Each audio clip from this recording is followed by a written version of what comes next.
Hi, this is EasyVision Automotive Mirror. This video is for Nissan Titan and Frontier towing mirror cap replacement. Hope you enjoy it. First, push up glass button to the end. Then, the space you can insert in the flathead screwdriver. Insert screwdriver between the actuator and glass holder. Then rotate it.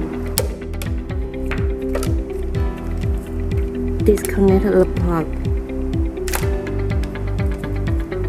Follow the direction to release the cap clip.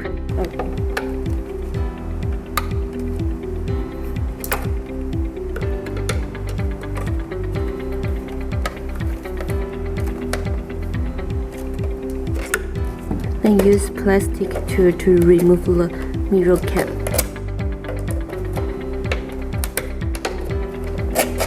Also, you can use your hand to pry open the cap.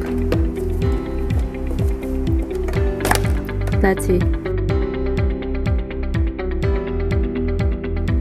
Push in the mirror cap, then check the edge. Or fit in the mirror hand. If any comment, please be free to contact us.